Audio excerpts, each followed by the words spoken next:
Alright, what's good guys? So today I'm back with another tutorial.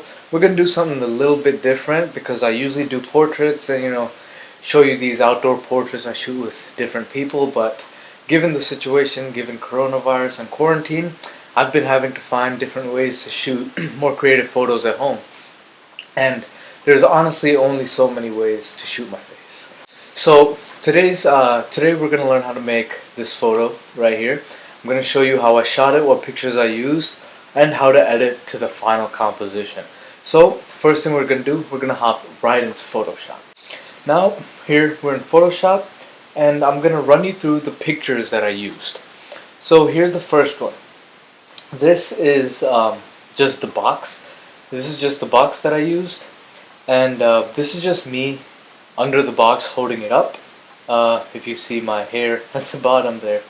But yeah, this box is probably the most important part of the picture. So now we're going to go on to the next part, which is me holding the hair. Now I held a wig up so that I had a fistful of hair. This is really important so that you could blend the actual person's hair and your fingers in, or else it looked like your fingers were empty, which is pointless. You want the hair in there. So that's this one. And then this one, all I really needed was an arm sticking a newspaper out. And then this picture. Now, I already pre-highlighted some of this, so let's look at what I highlighted. In fact, I might just unhighlight this and do it again. So, first thing first, I needed my face. I needed the face that was going to be in the box. And now you're wondering, why am I looking at this thing?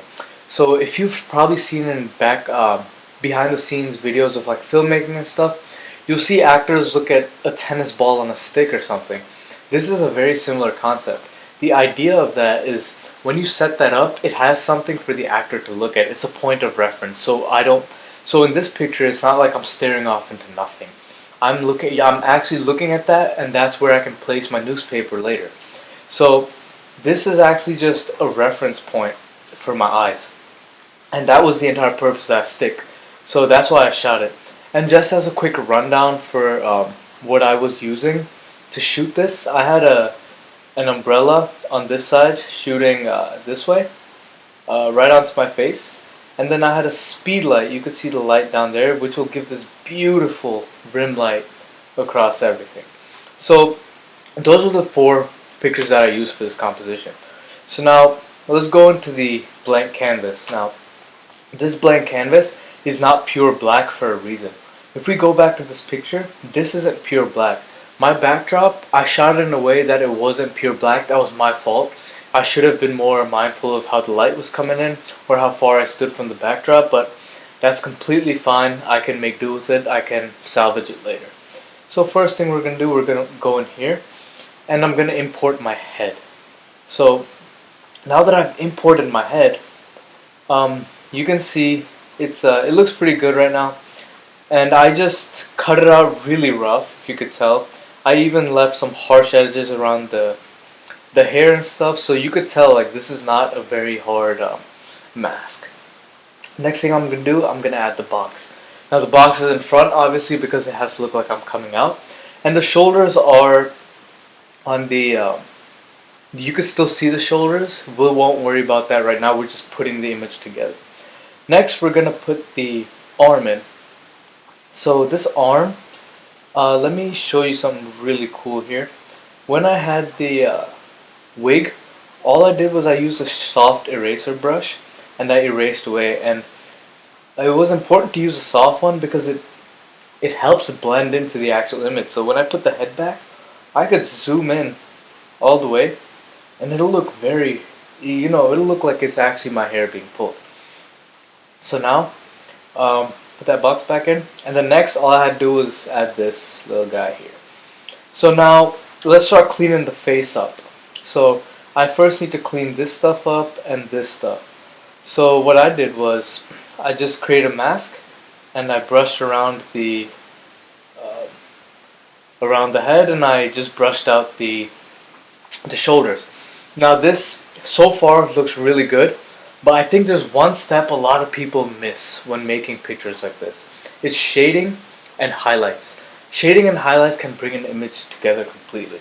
So when we look at this picture, we see me being pulled out of the box. But what we don't see is the shadow of the box. So people don't realize when you're being pulled out of something, there's got to be something blocking all that light on the neck. So what I did was I went and added a shadow.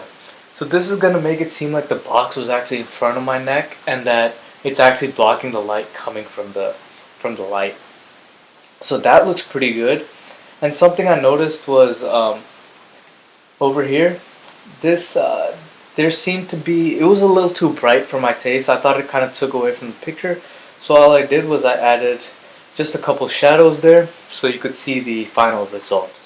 So now this is all we're gonna do in Photoshop. We just put the picture together so it looks